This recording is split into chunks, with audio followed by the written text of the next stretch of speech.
it's Christy. Welcome back to my channel. Today I'm going to be making a card using Lawn Fawn's Elephant Parade add-on, Wild For You, Two Can Do It, Critters in the Jungle, and Chit Chat. And this is for our current Lawn Fanatics challenge, which is to create a card inspired by another Lawn Fawn card, and I chose this beautiful design by Maureen Simon.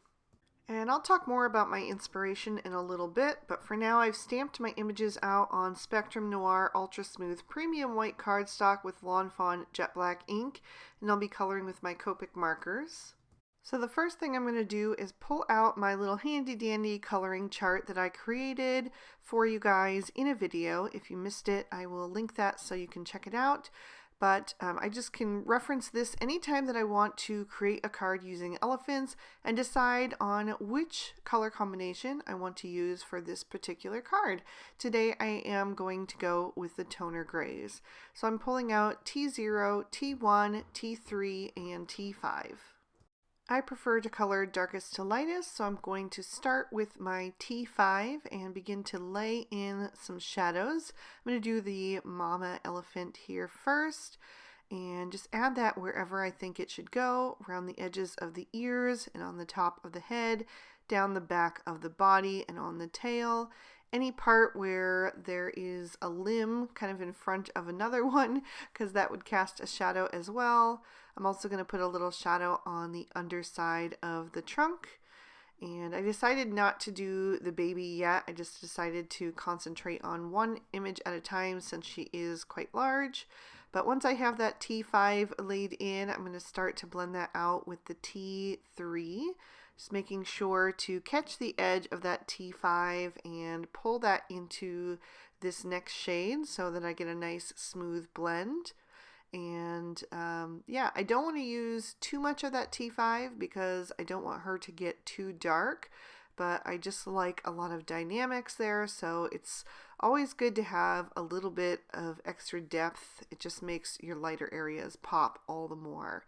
So once I'm done with the T3, I'm going to start bringing in the T1 and just repeat that process, always going right over the very edge of the previous shade. And that's how you're going to get the smoothest blend. You can also do a second layer on your critters. That will help smooth out your images as well. Today I didn't do that just because there were so many elephants. There's 4 of them that I have to color.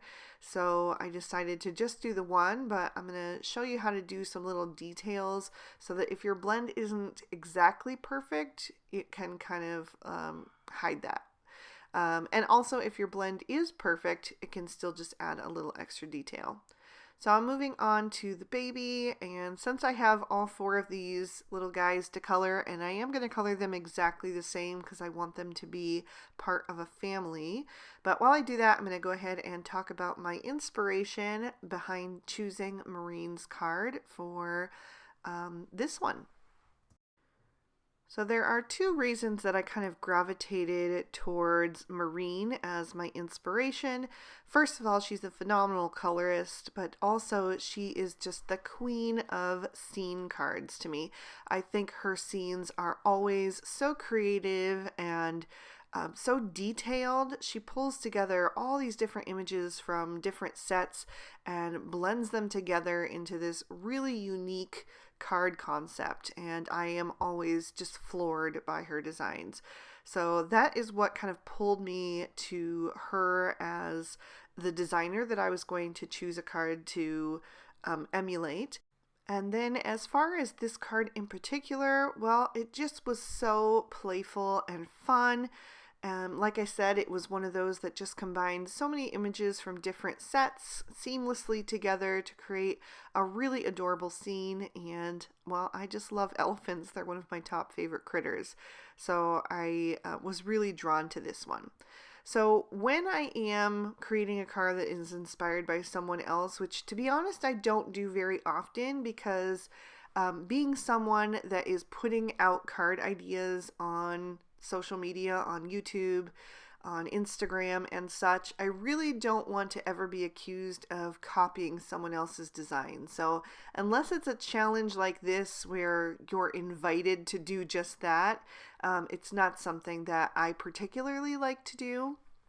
But in this case, I decided that I would try to mix up the design a little bit here and there and try to make it my own.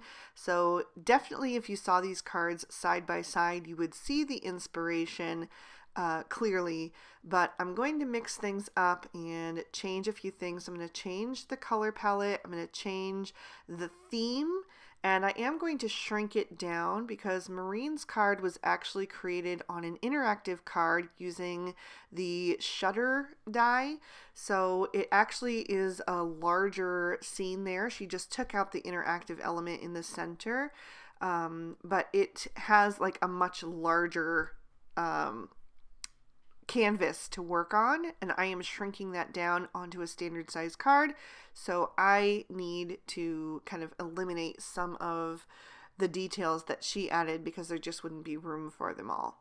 So I did add in those dot details, like I said. That does help to hide any flaws in your blending, but it also just gives them extra personality. And now I am adding in some rosy cheeks and also coloring in the insides of their ears using RV10 and RV11.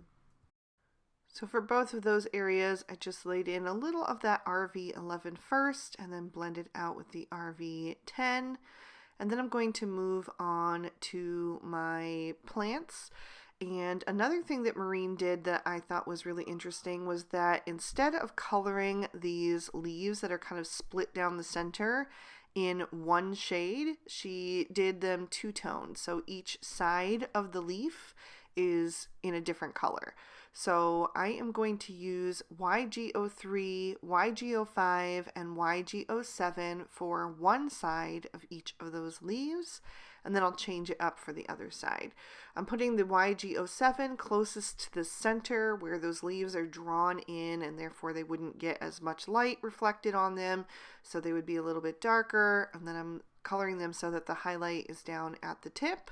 And then I did throw in a little extra of that YG07 to deepen up that saturation at the center. I'm also going to do the leaves on the trees like this, but I'm going to kind of skip and do every other leaf. And I'll do the same thing on the little flower crown. And I am going to color some additional images off screen. Not everything that I needed fit onto this one panel, and rather than switch back and forth, since I'm coloring those accessory images, those scene building images, exactly the same as the ones you're going to see, I just went ahead and did those off screen to save some time. So for the other half of the leaf, I decided to go with something that was a little bit more cool toned. So I went with G14, G16, and G19. And I really do like how this turned out with that two-tone effect. I think that is something that I will definitely try again in the future. It just gave it a really unique look. So I will also use those shades on the rest of the leaves, on the tree, and on the flower crown.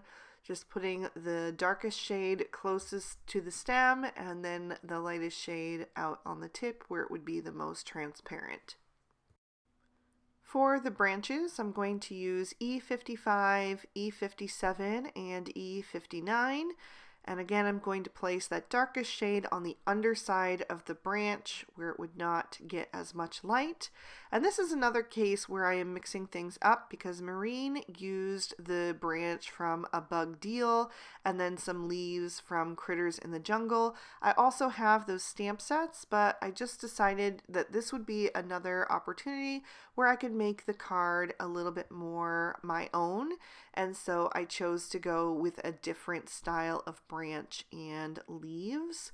So I'm going to stamp one in this direction, and then the one that you will see later on that I did off screen, I just stamped it the other direction so that it would come from the other side of the card later on. And I did add some wood grain detail to that using that darkest shade again. Then I'm going to change up my color palette. Like I mentioned, Marine's color palette was like blue and green and yellow for all the little accessories, and I'm going to go with like pink and orange and yellow instead. So she went cool toned, I'm going to go warm toned. So I pulled out RV13, RV14, RV17, and RV19, and I'm going to use these shades on the pinwheels and on the hibiscus flowers.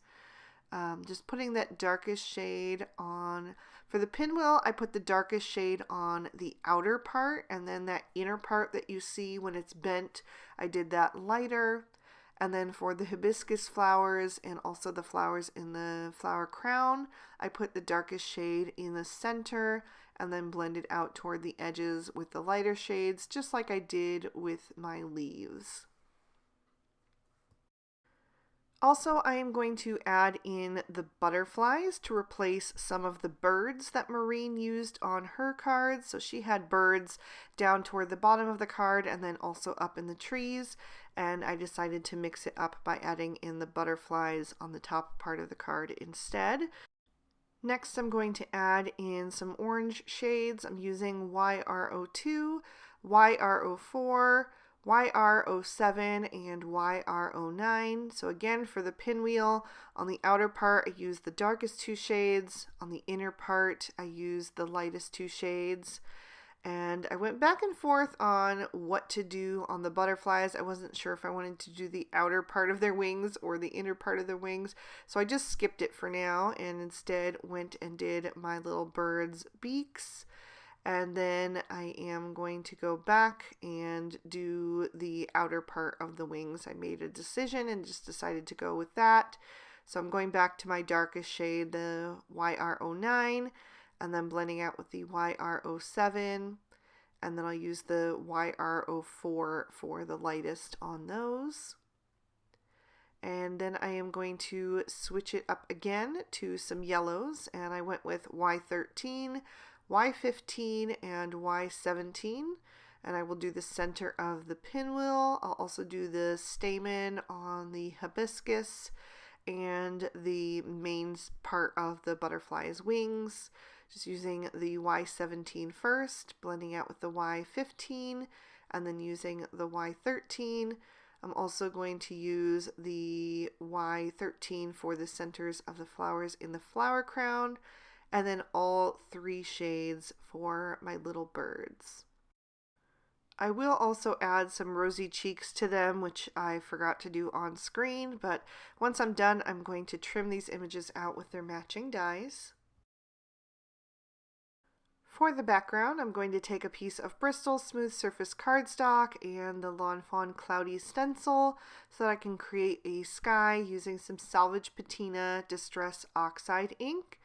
So I'm going to just pick one of those cloud formations and then start on the stencil with my ink and kind of push upward so that I have heavier pressure as I leave the stencil and then softer pressure as I go up the cardstock panel so that I get the really fine definition right on the edge, but then it kind of fades and gives it that dreamy look as you go up. And I will just continue turning that stencil and taking those clouds all the way down the panel as far as I need them to go. I'm going to have some grass down at the bottom, so it didn't have to go all the way, but I think I did 3 of those and then figured out that that would be enough. I'm just going to add a little extra ink down at the bottom so that that part is kind of hazy and dreamlike too. And then I'm going to do a little bit of splatter detail.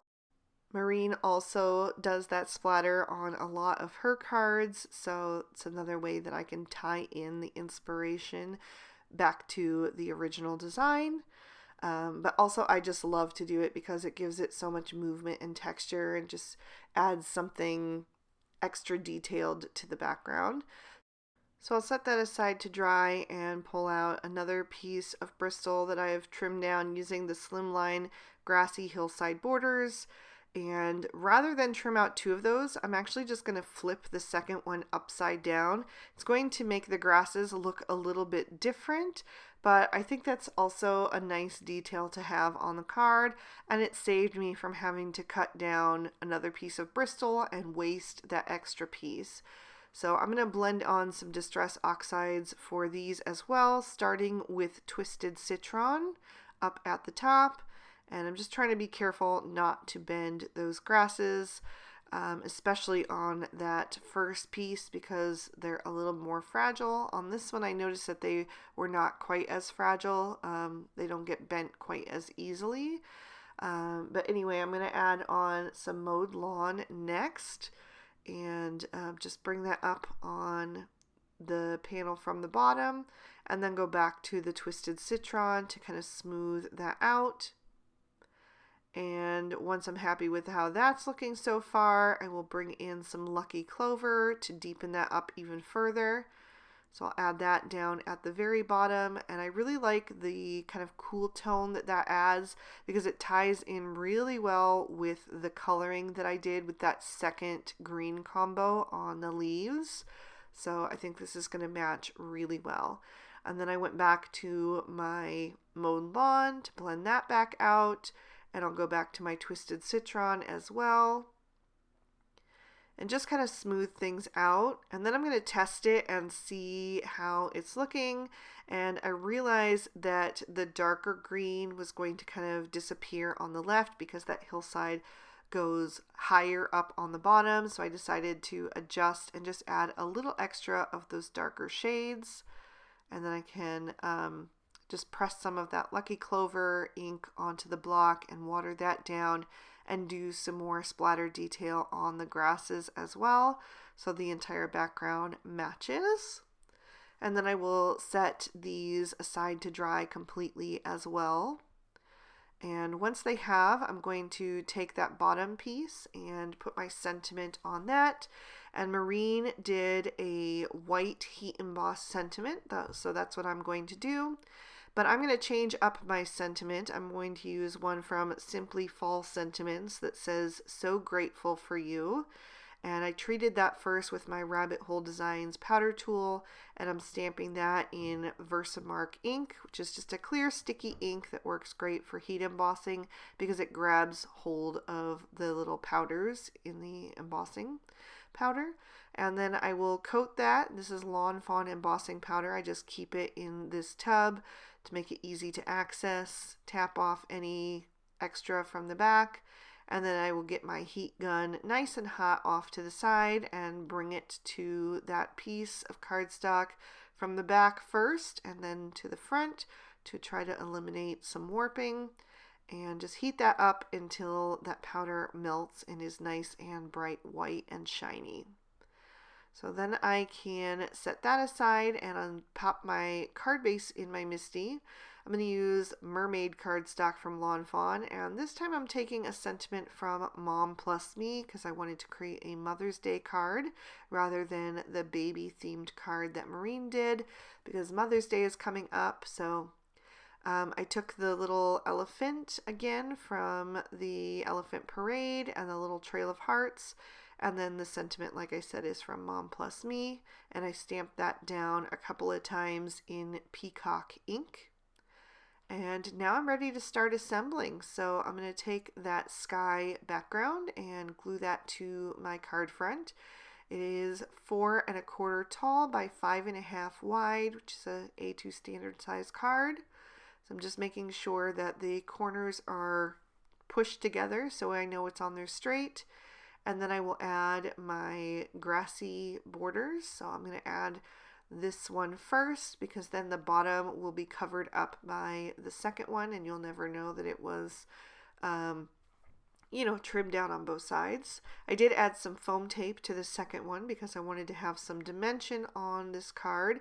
Maureen did not have dimension because hers was actually on the inside of the card since it was that shutter card.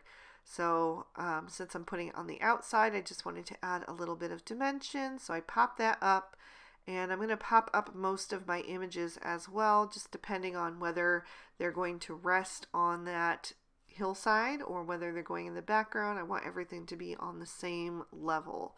So like for the mama and baby, I just added foam tape to the part where they are above that hillside and then liquid glue down below. And then I am mostly following Marine's layout, again, to keep in that theme of inspiration. But like I said, I am changing things up. I also have a few less images because hers was that larger card base, so she had more room to work with. But I'm just going to continue adding in these images, kind of using her card as an inspiration. So I'm going to put one of these tree branches coming in from the top left and the other one on the top right, and let them hang over the edge so that I can trim off the excess, and then I'll lose that little white border on the outside edge to make it look a little more seamless, like the scene just goes on beyond what we get to see. It's more like a snapshot of a larger scene.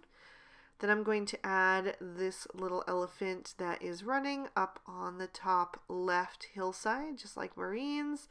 And the other little guy that's sitting from Wild For You is going to go over on the right hand side. Next, I'm going to take those pinwheels and add 2 of those. Marine had more on her card, but I decided to limit mine to 2 just so I had room for everything that I needed to add. So I'm going to put those on either side of the mom and baby elephant. And then I'm going to give the mom the flower crown. Just nestle that on the top of her head. And then I'm going to start adding in some of these hibiscus. So she had 2 on each of the plants down below, and then she had a few on the tree branches. So that's what I'm going to do. And I'm just trying to turn the little stamen into different directions so that they don't look exactly the same.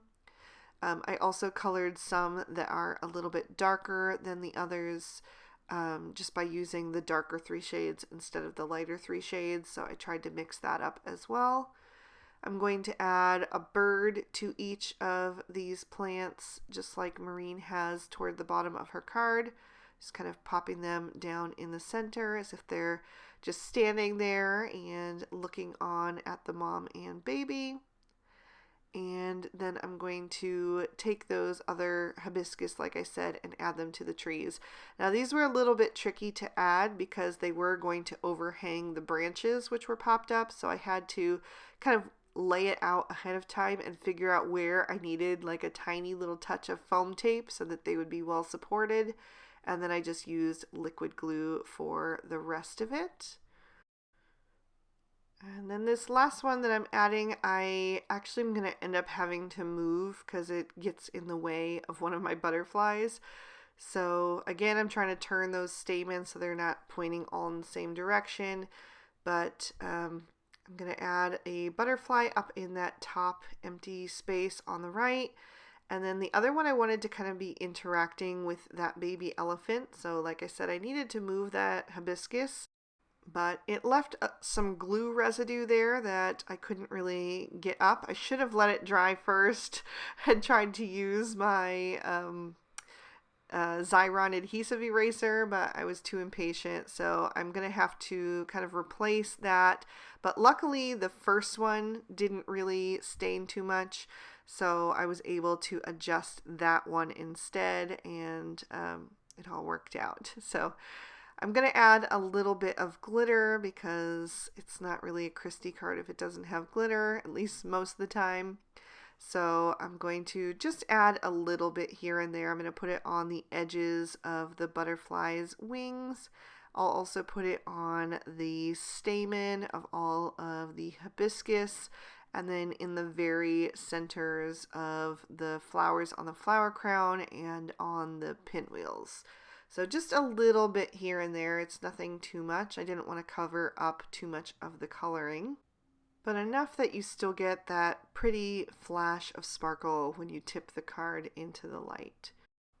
I am trying really hard not to cover up the black stamped lines, just so that the image is still really easy to make out what it is. So if I get a little bit over the lines, I just push it back with my fingernail. But that is going to finish off this one. So I'll lift that up to the camera so you can see all of the detail and give you another peek at the inside. I really hope you guys enjoyed this one, and thank you so much to Maureen, if she happens to watch, for being such an inspiration to me always. So if you enjoyed it, please be sure to hit that like button and subscribe. Ring that notification bell so you never miss a video. All of the products that I use will be listed and linked for you in the description bar below in case you'd like to pick up anything for yourself. And if you'd like to keep watching, here are 2 extra videos I thought you might also enjoy. You can click on either one to check them out. Thank you so much for spending your time with me today. I hope you had a good one, and I'll see you soon in another video. Bye-bye.